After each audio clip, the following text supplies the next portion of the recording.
BJP की तमिलनाडु विजयी की तैयारी शुरू। दिल्ली में खुलेंगे 18 जनवरी से स्कूल। नीतीश कुमार के बूढ़े होने पर आरजेडी का तंज। किसान आंदोलन के कारण खतरे में पड़ी खट्टर सरकार। बाबुल सुप्रियो के ट्वीट का हनुमा विहारी ने किया पलटवार।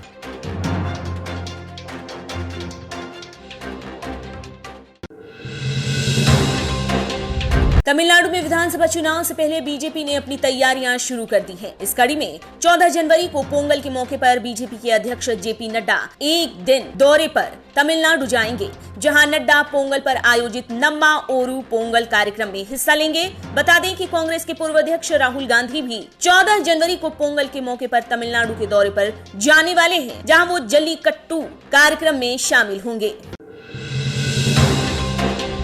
देश की राजधानी दिल्ली में कोरोना संकट के बीच दिल्ली सरकार ने आखिरकार सभी स्कूलों को 18 जनवरी से खोलने का ऐलान कर दिया, लेकिन अभी केवल कक्षा 10 और 12 के छात्रों को ही स्कूल आने की इजाजत दी जाएगी। प्री बोर्ड की परीक्षा और बोर्ड की परीक्षा से पहले होने वाली गतिविधियों को पूरा करने के लिए खोले जा रहे हैं स्कूल। हालांकि दिल्ली सरकार ने साफ कह दिया कि बिना अभिभावक की मर्जी के किसी को जबरन नहीं बुलाया जाएगा। ये पूरी तरह से वैकल्पिक है।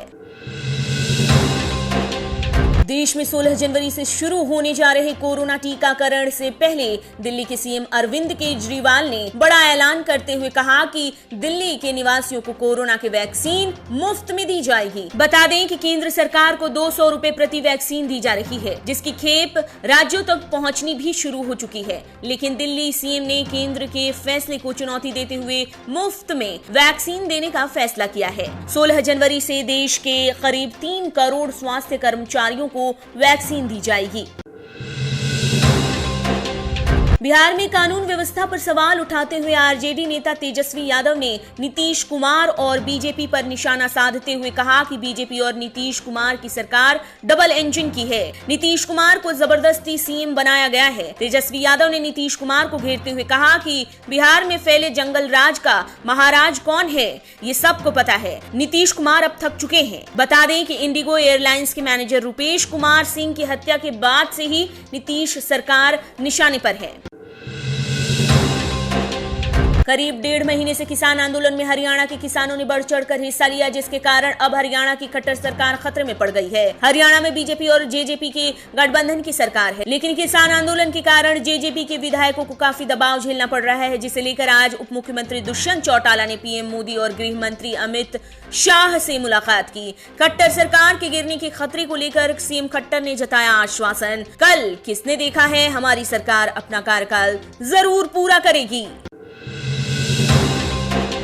किसान आंदोलन को लेकर केंद्र के रुख पर राजस्थान के सीएम अशोक गहलोत ने केंद्र सरकार को बड़ी नसीहत देते हुए कहा कि केंद्र किसानों के धैर्य का इम्तिहान न ले। गहलोत ने ऋग्वेद की एक पंक्ति का जिक्र करते हुए कहा कि बीजेपी तो धर्म की राजनीति करती है, तो फिर वो धार्मिक बातों का अनुसरण क्यों नहीं करती है। बता दें कि गहलोत ने कहा कि किसानों के हित से ही हमारा कल्याण होगा, इसलिए कांग्रेस किसानों के साथ इस आंदोलन में खड़ी रहेगी।